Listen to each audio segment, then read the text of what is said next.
시청자 여러분 안녕하십니까. 지금부터 주노편의 안보정도를 시작하겠습니다. 자, 방금 전에 말이죠. 국민의힘에서도 경선 결과 그리고 단수 추천 결과 이런 내용을 발표했습니다. 자, 그래서 이번에는 좀 여러분들께서 관심이 있는 인지도가 좀 있는 의원들도 많이 포함이 됐습니다. 그래서 이 내용을 전해드리도록 하겠고요. 결국 이준석이가요, 이 화성으로 달려갑니다. 화성시 을지역에 출마하겠다. 이렇게 공식적으로 입장을 밝혔고요. 그 다음에 임종석이도 공식적으로 입장을 밝혔습니다. 구체적으로 본인의 액션 플랜에 대해서는 얘기를 안 하고요. 이재명이 내가 네 맘 알겠어 까지만 얘기했어요. 자, 홍영표 얘기 안 하는 거 이런 문제를 거론하면서 이준석 당신 마음을 알겠다. 이게 어떤 말인지 한번 여러분들께서도 한번 해석을 해볼 필요가 있는 것 같고요. 그러다 보니까 지금 전현희 지금 예비 후보죠. 거의 이제 공천을 받았는데 전현희가 지금 아주 발이 동동 굴르고 있죠, 발을. 그래서 오늘 이 방송에 나와서요. 1초 1분이 영마다. 그래서 임종석하고 그동안에 이제 전화 또는 문자를 나눈 내용을 공개하고 나섰습니다. 자, 그리고요. 지금 이제 어떻게 해서 여전사, 이거를 여전사라고 한 게 이제 이재명이가 붙였다는 말인데요. 왜 이 여성 3인방을 갖다가 그렇게 난리를 치면서, 지역 배치를, 신중을 이렇게 하면서 그렇게 했는지, 그 비하인드 스토리들이 지금 나오고 있어요. 자, 그래서 그 내용도 여러분께 한번 전해드리도록 하겠습니다. 자, 그러면요. 이 맨 먼저, 우선 국민의힘의 공천 내용을 여러분께 말씀을 드리겠는데요. 자, 우선 큰 틀에서 본다면 유이동 정치의장이죠. 이양수 강원도, 그 다음에 김용태, 그러니까 전 김용태 여의도 연구원장도 하고 사무총장도 한 이 김용태 전 의원이 고향에 있는 이 김연아 그 자리에 전략 공천이 됐습니다. 그리고 임종득 공천이 끝났고요. 대신에요, 5선의 김영선 여성 의원이죠. 김영선 의원은 컷오프가 됐습니다. 그리고 영남 세 곳 경선 결선은요, 현역 의원이 전원이 모두 패배하게 됐습니다. 자, 그래서 이 내용을 좀 더 자세하게 말씀을 드리겠는데, 우선요, 부산 동래 서지영 전 국민의힘 총무국장, 그 다음에 대구 중구 남구에는 도태우 변호사, 그리고 경북 포항 울릉에는요, 경북 포항남하고 울릉에는 이상희 전 춘추관장, 이 세 분이 됐어요. 자, 그래서 이 서지영 전 국민의힘 총무국장은요, 초선의 김익원 의원을 꺾었고, 대구의 도태우 변호사는 임병헌 의원을 꺾었고요. 그 다음에 이상희 전 춘추관장은 김병욱 의원을 꺾었습니다. 대단하신 분들이네요. 예.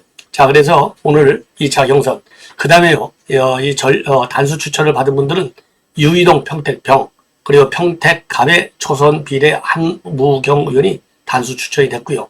자, 그 다음에 이제 강원도 속초 인제 고성 양양에는 이양수 의원이 단수 추천을 받았습니다. 그리고요, 인천 지역의 단수 추천으로서는요, 서구갑의 박상수 변호사, 서구을의 박종진, 전에 박종진의 캐도남바였던 메인 앵커 박종진 서구을, 그 다음에 서구병의 이행수 전 인천 문화복지 정무부시장이 됐습니다. 자, 그 다음에 경북 영주 영양봉화에는요, 임종득 전 안보실 2차장이 단수 추천이 됐습니다. 그리고 전략공천자의 경우에는요, 고양정의 김용태 전 의원, 어제 갑자기 김용태 의원이 전략공천으로 고향으로 간다, 이 보도가 나왔는데 확정이 됐습니다. 여기 이제 고양청은요, 이 김연아 의원이 이제 공관위에서는 올라왔는데, 한동훈 위원장이 이건 국민상식 높이에서 봐봐라, 이거 좀 이상하다 해서 돌려보냈어요. 돌려보내가지고 결국은 무산이 되고 김용태 전 의원이 고양정에 배치가 됐습니다.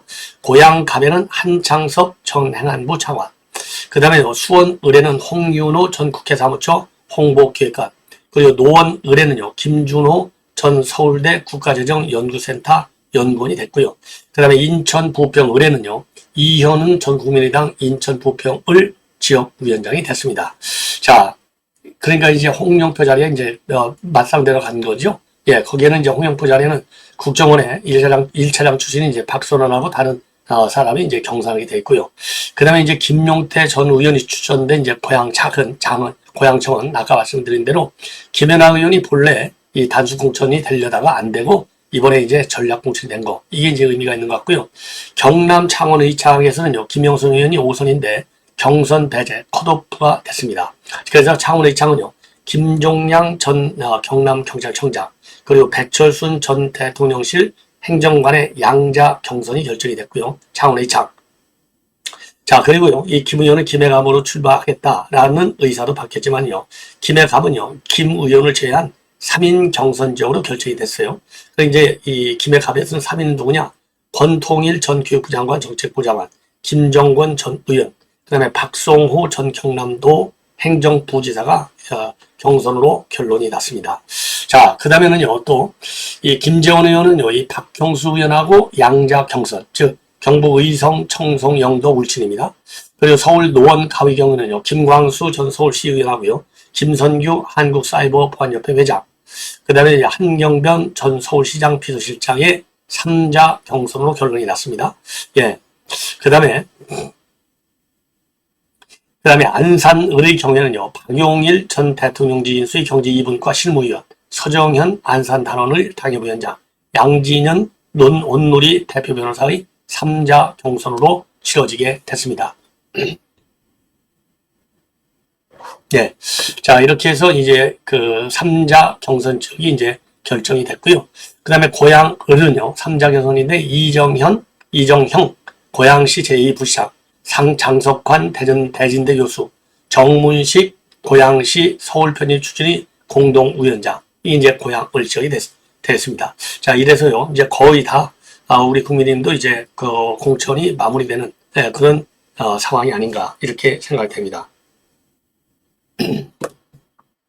자, 이 정도 해서 오늘 이제 공천 결과 내용을 말씀을 드렸고요. 자, 이제 이준석이가 말이죠. 이제 드디어 입장을 내놨는데, 이 이준석이가 오늘 이제 화성시을 지역에 출마한다라고 밝혔어요. 그 이유는 젊은이들이 제일 많이 산다는 거죠. 그 다음에 이제 반도체 이 벨트를 형성하는데 거기에 양양자, 용인시 갑에 출마하기로 돼 있잖아요. 그리고 이제 화성시 정에는 이원회가 출마하거든요. 그래서 이원욱, 양양자, 이준석, 이 반도체 벨트 공동 전선을 구축하겠다. 이런 작전을 펴고 있어요. 그래서 우리 국민의힘에서는요, 아직 화성시을은 공천자가 결정이 되지 않았습니다. 그래서 오늘 이제 이 페북을 통해서요, 이번 22대 총선 저는 미래가 가득한 화성 동탄 2신도시 화성시을에 도전한다라고 밝혔습니다. 자, 그동안에요, 총선 출마 지역으로 노원평, 대구를 검토했지만 결국 화성시을로 돌아왔어요. 자, 그러면서 말이죠. 지난달 27일 날에도 이준석이는요, 개혁신당 경기남부 첨단벨트 총선 전략 발표 회견에서 동탄이 화성정과 화성을로 분구가 되면 출마를 검토할 수 있다. 이렇게 밝혔는데, 오늘요, 이제 가불병에서 가불병정으로 하나가 늘어났거든요. 자, 그러면서요, 동탄이 신도시는요, 평균 연령이 34대, 전국에서 제일 젊은 선거구가 될 가능성이 크다는 거죠. 그래서 개혁신당이 지향하는 젊은 세대와의 소통, 그리고 그들의 미래에 대한 여러 공약을 펼치기에 매우 좋은 공간이다. 이렇게 밝혔어요. 자, 그래서 이 민주당에서는요, 공영훈 전 현대타 사장을 화성시을에 전략 공천했습니다. 그리고 국민의힘에서는요, 아직 해당 지역에 추천할 후보를 확정하지 않은 상황이라고 합니다. 자, 그리고요, 이제 임종석이가 말이죠, 이제 결국 입장문을 내놨습니다. 뭐 포기하는 입장문이죠. 그래서 뭐 자연스럽게 포기할 것이냐, 새로운 미래를 가느냐, 또 아니면은 다른 선택지를 가느냐, 이제 요거를 아직 발표하지 않은 것 같아요. 자, 그래서 임종석은 기동민 의원을 컷오프하면서 이유를 설명하지 못했는데 유감이다. 그리고 홍영표 의원을 컷오프하면서 이제는 아예 설명하지 않는다. 유감이다. 이게 이제 홍영표 의원 어제 밤에 이 비공개 최고회의가 열렸는데 여기서는 아예 거론도 안 냈다는 거 아니겠습니까? 그러니까 더 이상 거론 안 한 거, 무시 전략을 제가 쓴다고 그랬잖아요. 그러니까 이제 이게 최종 조치다라고 판단한 거예요. 그래서 심야 최고위를 열었는데 임종석 요구는 논의조차 하지 않았다고 하는데 이재명 대표의 속내는 충분히 알아들었다. 자, 여기서 이제 충분히 알아들었다가 이게 과연 무슨 말인지 한번 여러분들께서도 생각을 해보시면 좋을 것 같아요. 자, 이 얘기는 이제 어제 이제 심야 최고위 내용까지 이제 언론에서 다 나왔고, 권칠승 대변인이 어제 발표했어요. 이 홍영표 건에 대해서는 내부적으로 토론이 있었는데 전략 공간이 안 되는 컷오프 시켰다. 그러나 임종석과 관련해서는 따로 언급이 없었다. 이렇게 밝혔거든요. 자, 그러니까 지난달 28일 날 컷오프가 확정이 되니까 기자회견을 가져가지고 정중하고 간곡하게 요청드린다. 의결사항을 제고해달라. 그리고 최종 거치는 최고위원회에서 답을 들은 후에 다시 말씀드리겠다. 이게 답이 없는 게 답이에요. 답을 안 주기로 한 게 답이거든요. 그러니까 이제 내가 알아서 하겠다. 상당히 유감이다. 이러한 입장을 표명한 것으로 되어 있어요. 자, 그래서 이제 과연 이 행선지가 임종석이가 결국은 뭐 제가 보기에는요, 뭐 별도의 친문연대 뭐 이런 거를 지금 이제 민주당 내에서도 구축하고 있는데, 친문연대로 가도 별도의 당을 만들지 않는 한 공천이 무소속으로 나올 수밖에 없잖아요. 그러면 나오려고 한다면 무소속 갖고 되겠느냐. 자, 그래서 새로운 미래, 어차피 이낙연이도 뭐 친문 세력이지 않습니까? 넓은 의미에 그쪽으로 갈 가능성이 많지 않나. 이렇게 생각이 듭니다. 자, 그러면은요, 지금 이제 왜 이 임종석이를 갖다가 이렇게 이재명이가 끝까지 물고 들어지느냐. 두 가지 이유가 있다. 이게 이제 정치권에서 보는 시각인데요. 그 중에 하나는 지금 문재인 정부 책임론이 민주당 내에서도 지금 초기 단계에서 굉장히 많이 세게 떴잖아요. 그래서 문재인 정부 책임론의 핵심 인물 누구냐? 임종석과 노영민이란 말이에요. 그래서 임종석, 노영민, 요 둘은 절대로 용납 못 하겠다. 근데 임종석이가 더 세잖아요. 노영민보다도 여러 가지로. 그러니까 이 노영민은 경선에 붙이고 임종석이는 아예 잘라버린 겁니다. 그러니까 뭐 이재명이가 볼 때는 이제 아예 악의 근원은 싹 빼버리는 거예요. 그래서 문재인 정부 책임론을 좀 못을 받겠다. 자, 그래서 대선 패배된 거 이재명이 책임 아니야. 이거는 완전히 문재인 책임이야. 그래서 본인은 대선 패배해서 면죄부를 딱 찍고, 그리고 문재인 정부 책임론에 도장을 찍겠다라고 하는 강한 신념의 표현이고요. 두 번째는 민주당을 완전히 이재명 정당으로 이제 만들어야 되겠는데, 이 임종석이가 오면은 여기 친문 세력이 이제 만만치 않고 구심점 역할을 할 우려가 매우 크다는 것이죠.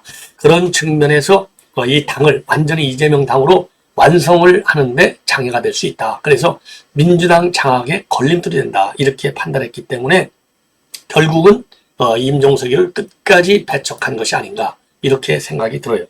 자, 그러다 보니까 말이죠. 예, 그러다 보니까 지금 이제 이 임종석에 대해서 말이죠. 제일 지금 이제 뭐 급한 사람이 전현희 아니겠어요? 그래서 이제 전현희가 오늘 MBC에 나와가지고,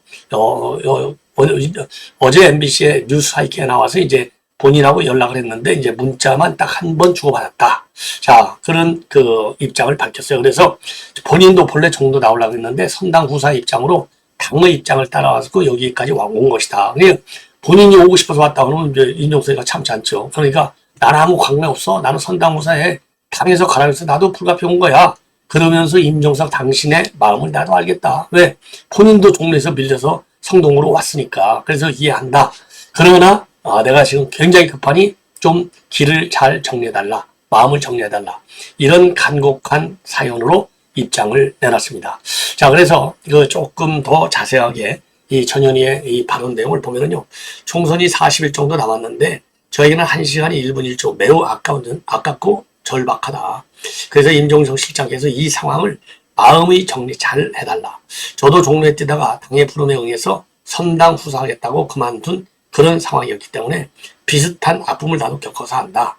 그래서 지금 임종석의 아픔과 학탈감, 이들이 동병상련의 심정으로 공감한다. 그러나 오래 기다리기는 어렵고 총선이 40일 정도밖에 안 남았기 때문에 1분 1초가 매우 아깝고 절박하다. 공천을 벌벅할 수 있는 그런 상황이 아니기에 임 실장이 결단을 내려야 하는 순간이 이미 왔다. 그리고요, 민주당의 총선 승리를 위해서 당의 뜻에 따르겠다, 선당 후사하겠다고 하면 새로운 길이 열릴 수도 있지 않을까 생각하는데, 즉 이 얘기는요, 대승적 차원에서 너를 공천 안 주면 민주당에서 뭐 하나 선물 주지 않겠어? 그러니까 좀 조용히 내려와. 조용히 내려오면 이루어지고 조용히 안 내려오면 당에서 너를 버릴 거야. 이런 얘기나 마찬가지예요. 예.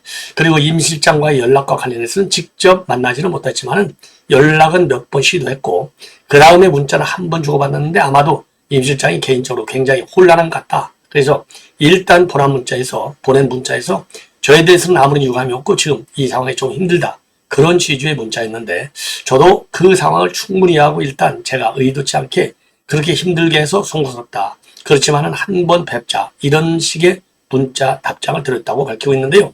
지금 전현희 후보가 이 밝힌 내용을 보면요, MBC에서 뭐 적절한 수준에서 임종석한테 예의를 갖춘 게 아닌가 이런 생각이 들어요. 예. 자, 아니 뭐 본인도 곽상원한테 밀려가지고 뭐 저 종로 거기서 뛰려다가 지금 이제 중구 성동 갑으로 밀려난 거 아니겠어요? 자, 그러면은 지금 이제 이 추미애, 이현주, 전현희 이 세 사람들을 왜 그렇게 목매 달렸냐? 이재명이가 왜 그렇게 목이 맸냐? 왜 끝까지 그 난리를 쳐가면서 지역을 갖다가 추미애는 여러분들 잘 추미애를 갖다가 이제 본래 추미애는요 동작을에 심으려고 했다는 거 아니겠어요? 근데 동작을 안 하고 이제 지금 용인으로 지금 밀려갔죠. 이현주가 용인청으로 밀려났고 추미애는 하남 갑으로 밀려났어요. 그리고 전현희는 성동으로 밀려나고 다 이렇게 밀렸는데 왜 이렇게 보냈느냐? 보내기는 보내서 살려와야 되는데 왜 살려와야 되느냐? 이 윤석열 심판 빅마우스들이니까. 근데 살릴 만한 지역이 만만치가 않아요. 그래서 지금 여당 의원들이 이제 불출마한 지역 이쪽으로 보내게 됐는데 여기에는 이재명이 굉장한 뭐라고 그럴까요? 의중이 담겨 있었다. 그래서 끝까지 챙겨줬다. 이런 보도가 나오고 있고요. 그리고 전역 의원의 경우에 지금 이제 추미애가 이제 이 하남 갑으로 다 전략공천을 받았지 않습니까? 참 끝이 추하다. 이렇게 비판문을 썼어요. 추미애가 서울을 뒤로하고 하남에 공천을 받았는데 전현희와 이현주는 그렇다고 치고 추 장관은 끝이 추하다. 여전사 3인방 추미애가 가장 알짜를 먹었는데 전현희는 충성동을, 이현주는 용인청 경선을 치른다. 그래서 결국 정치인 추미애는 오로지 배치를 달기 위한 몸부림 정치를 했다는 말인데 판사 출신으로 이재명 대표의 죄를 알 것인데 증오로 이재명 대표의 측목으로 변신을 했다. 그러면서요. 점잖게 정치 인생을 마무리했다면 법과 등으로 이미 더러운 이름이 된 친명으로는 남지 않았을 텐데 추명, 추미애, 참 추한 권력의 끝이다. 이렇게 비판을 하고 나섰습니다. 참 옳은 얘기인 것 같아요. 예. 자, 옳은 얘기인 것 같아요. 자, 이 정도로 해서 말이죠. 여전사 3인방 이 공천과 관련된 이 뒷 얘기까지 여러분들에게 말씀을 드렸고요. 자, 어차피 한번 자료 화면으로 정리된 모습을, 좀 더 정리된 상황을 한번 보시면 좋지 않을까 생각을 해서, 제가 지금 한번 띄워드리겠는데요. 자, 이렇게 되는 겁니다. 다 이제 아시겠지만은 제가 설명을 드렸는데, 자, 추미애는요, 하남갑에 공천을 받았는데, 거기에는 민주당의 현역 의원이 최종윤인데, 불출마를 선언했어요. 그리고 이현주는요, 용인정인데 전략경선 3인, 제일 못 받았죠. 3인 경선으로 갔는데, 여기에서는 이탄 의원이 불출마 선언해서 여기는 3인. 예. 여러분들 도시공사, 경기주택공사 사장하고 맞붙었어요. 예. 그리고 이제 박성민 청와대 문재인 키즈, 이 젊은 여성하고 또 경선을 하게 됩니다. 자, 이거 망신당한 것이죠. 그 다음에 전현희는 조금 전에 말씀드린 대로 이제 홍익표가 불출마하는 바람에 자리가 비게 된 거예요. 그래서 이 세 군데 다 불출마 자리인데 민주당 의원이 갖고 있던 자리, 여기에다가 배치를 한 것이 특징이다. 이게 살아 돌아올 수 있는 가능성이 큰 곳에다가 이제 전략 공천을 한 건데, 이현주는 그중에 이제 3인 경선까지 갔고요. 그리고 이제 이 추미애하고 전현희는 전략 공천을 갔는데, 전현희의 경우에는 제일 임종석하고 이제 맞부딪힌 것이고요. 제일 편하게 간 사람이 하남갑의 추미애가 아닌가 생각이 듭니다. 자, 시청자 여러분, 이렇게 해서 본 방송을 마치겠습니다. 대단히 고맙습니다.